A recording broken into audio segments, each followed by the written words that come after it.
بسم الله الرحمن الرحيم إن الحمد لله نحمده ونصلي على رسوله الكريم أما بعد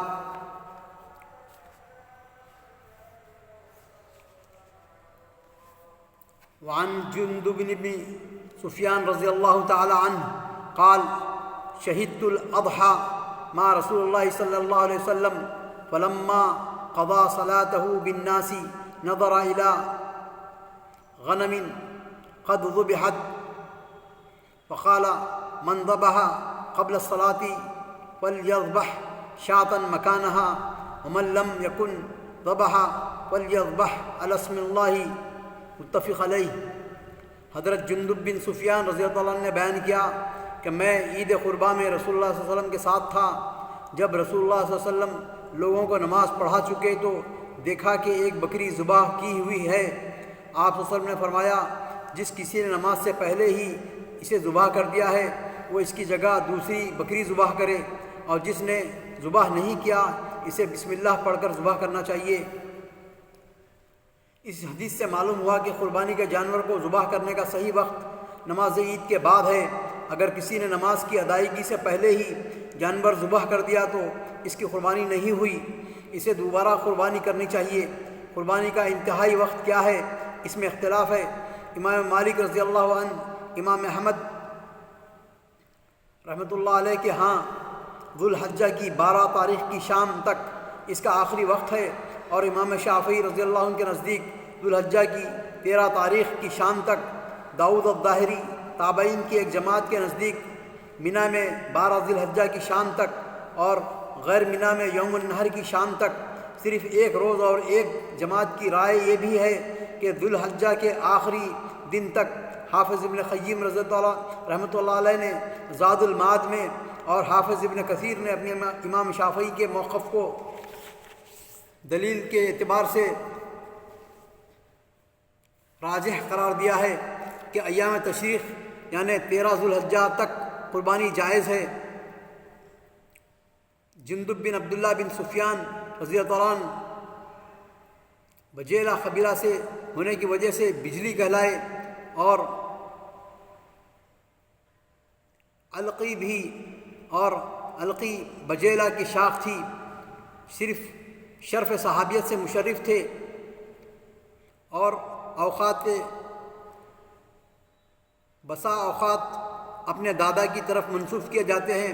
پہلے کوفہ میں تھے، پھر بصرہ میں تشریف لے گئے، 60 ہجری کے بعد وفات پائی۔ عن براء بن عازب رضی اللہ تعالیٰ عنہ قال قام فینا رسول اللہ صلی اللہ علیہ وسلم وقال 4 لا تجوز في الضحايا الأوراء البين أورها والمريضة البين مرضها والعرجاء البين ضلعها والكبيرة التي لا تنقي۔ حضرت براء بن عازب رضی اللہ عنہ سے مروی ہے کہ رسول اللہ صلی اللہ علیہ وسلم نے فرمایا ہمارے درمیان کھڑے تھے۔ حضرت براء بن عازب رضی اللہ عنہ سے مروی ہے کہ رسول صلی اللہ علیہ وسلم ہمارے درمیان کھڑے تھے تو آپ صلی اللہ علیہ وسلم نے فرمایا 4 قسم کے جانور قربانی میں جائز نہیں۔ ایک چشم جانور یعنی جس کی ایک ہی آنکھ ہو، ایک چشم جانور جس کا ایک چشم ہونا بالکل صاف طور پر معلوم ہو، اور وہ بیمار جانور جس کی بیماری واضح ہو، اور لنگڑا جانور جس کا لنگڑا پن نمایاں اور ظاہر ہو، اور وہ جانور جو نہایت ہی بوڑھا ہو گیا ہو، جس کی ہڈیوں میں گودا نہ رہا ہو۔ اسے احمد اور چاروں نے روایت کیا ہے۔ ترمذی اور ابن حبان نے اسے صحیح قرار دیا ہے۔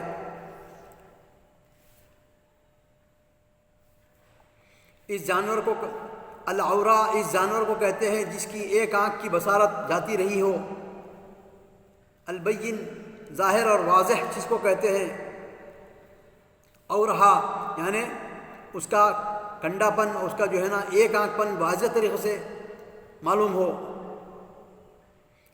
دونوں آنکھوں میں سے ایک کی بینائی نہ ہو۔